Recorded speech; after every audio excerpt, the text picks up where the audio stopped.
Hi, we're in the deep woods in search of the elusive Indian cucumber root. I've heard that a few have been spotted in the area. I'm Mickey Robinson. Join me in my search on this edition of I Eat Weeds and Trees. The Indian cucumber root, scientifically known as Medeola virginiana, is a member of the lily family. It is a plant with an ancient history of use as food. When we came across this little patch, it was an exciting discovery because it's quite rare in many parts of the country, as it was over-harvested by the Indians and frontiersmen. However, it is still quite common in the Northeast. The tubers must be carefully dug. Because the stem is delicate, it will break off if you try to pull the tuber out of the ground. After loosening and removing the dirt, we found our prize. This small white tuber covered with nodules. Because the plant is rare, we only harvested one from this patch just to see what it looks like and, of course, to see what it tastes like. And as you might suspect by the common name Indian cucumber root, it tastes like a cucumber. Here's another look. Remember, if you ever decide to search for wild food plants, be sure of what you're eating. Consult a professional botanist. That's it for now. I'm Mickey Robinson. See you next time on I Eat Weeds and Trees. I wonder if you can make a pickle out of this.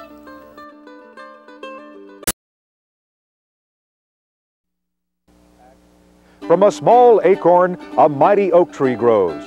But not if you eat the acorn before it has a chance to germinate.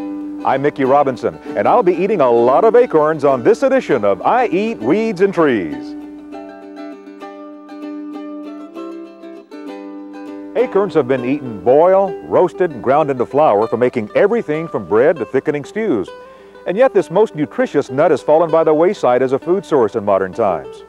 That's a shame because acorns are a good source of essential minerals like calcium, magnesium, phosphorus, potassium, sulfur, in addition to fat and protein. One of the problems with acorns is the bitter, astringent taste of many varieties. This taste can be removed by boiling through several waters until the tannic acid is removed.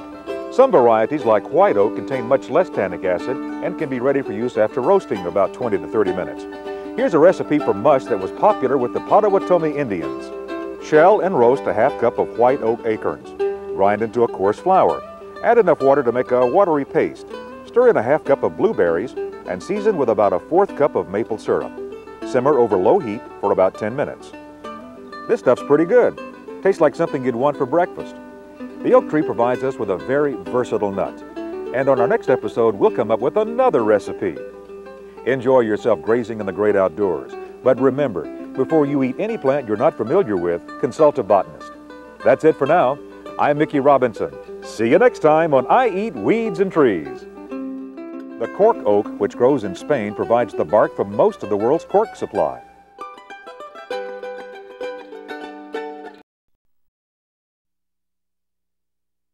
If you try to eat it green, it'll make your mouth pucker up.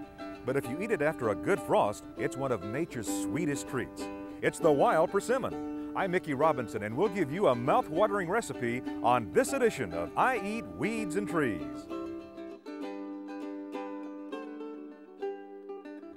Persimmons are round or egg-shaped, and when ripe, they take on a dark orange hue. Persimmons are best harvested after the first few frosts of fall or winter. I found the best ones to take are the intact ones on the ground. One of our faithful viewers, Paulette Mackey, submitted a recipe for wild persimmon bread that is truly delicious. Here's a list of the ingredients.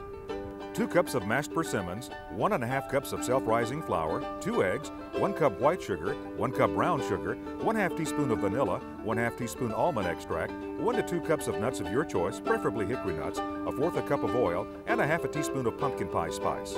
You'll need 2 to 3 pounds of persimmons to make this. If you'd like the complete recipe, contact me here at the station and I'll get it to you. And for giving us this recipe for wild persimmon bread, Paulette gets a nifty I Eat Weeds and Trees t-shirt.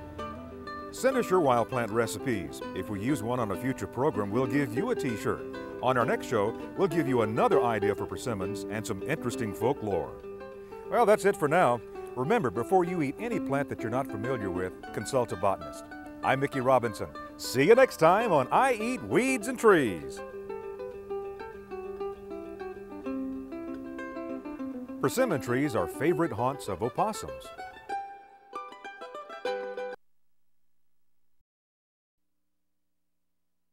How do you know what kind of winter it's going to be? According to folklore, you need look no further than the wild persimmon seed. I'm Mickey Robinson, and we'll explain on this edition of I Eat Weeds and Trees. As we head into winter, it's time to harvest the wild persimmons. It's also time to forecast the winter weather. According to legend, you can do that by cutting into a persimmon seed. Inside, you'll find the leaf embryo in one of three shapes: a spoon, a fork, or a knife. If you find a spoon, the winter will be warm and bountiful. If you see a fork, the winter will be moderate and mild. And if you see a knife, the coming winter will be so cold it'll cut like a knife. So what's the verdict for this year? There's a spoon, so that means we're going to have a warm and bountiful winter. Weather aside, here's the ingredients you'll need for some delicious wild persimmon cookies. Half a cup of butter, half a cup of shortening, 1 cup of sugar, 3 eggs, 3½ cups of plain flour, 1 teaspoon of baking soda, 2 teaspoons cream of tartar, 1½ teaspoons of vanilla, and for the filling, 2 cups of persimmons, 1 cup of sugar, 1 cup of brown sugar, and ½ cup of molasses, and ½ cup of nuts. If you want the complete recipe, contact the station. Enjoy yourself feasting on nature's delights. But before you eat any plant you're not familiar with, consult a botanist. That's it for now. I'm Mickey Robinson. See you next time on I Eat Weeds and Trees. Diospyros, the scientific name for persimmon, comes from 2 Greek words meaning divine wheat. That's weird.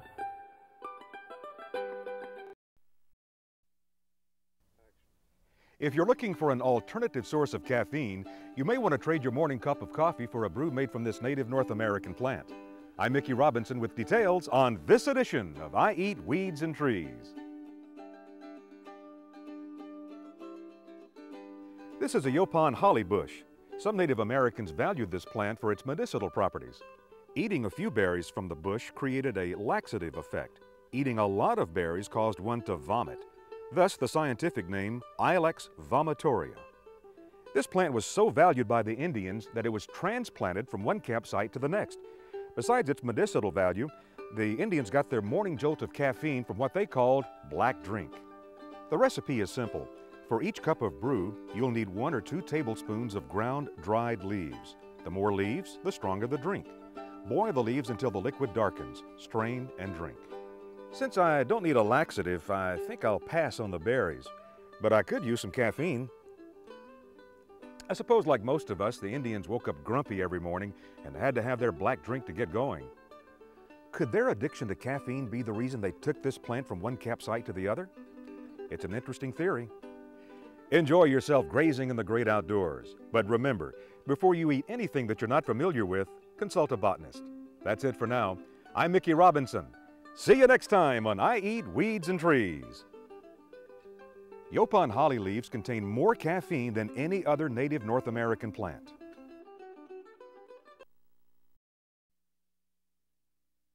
Hey, come on down here, and I'll take you to something crisp and crunchy. It's a grassy plant growing along this creek bank. I'm Mickey Robinson. Welcome to I Eat Weeds and Trees. This long-bladed grassy plant is a member of the sedge family, known as Cyperus articulata. All parts of it are edible, especially the root tubers. I dug up a few clusters and gave them the taste test, and I was pleasantly surprised by the nutty, crunchy flavor of the raw tubers. They remind you of water chestnuts with a very faint hint of radish. Roasting the tubers changes the flavor slightly to a cross between peanut and onion. The trunk of the plant has the white, fleshy texture of green onions with a similar taste. The blades are slightly tough, but they will tender up with some cooking. So what you have are all these different textures from the same plant, as you see arranged on this plate. You know, the more I think about it, this weed has a lot of possibilities. Use the tubers and fleshy parts of the stalk in soups, stews, or casseroles. And here's a little stir-fry recipe. You'll need 4 ounces of cubed beef, 1/3 cup diced stalks and blades along with the tubers, 1 tablespoon of olive oil, 1 tablespoon of crushed red pepper, and some rice. You cook the rice according to package directions. Saute the beef with the olive oil until it's done, then you stir in the sedge and crushed red pepper and cook that about 90 seconds until it's tender. Serve over the rice. It's a tasty dish you'll be proud to serve. Bon appetit! Remember, before you eat any plant that you're not familiar with, consult a botanist. That's it for now. I'm Mickey Robinson. See you next time on I Eat Weeds and Trees. I love this job.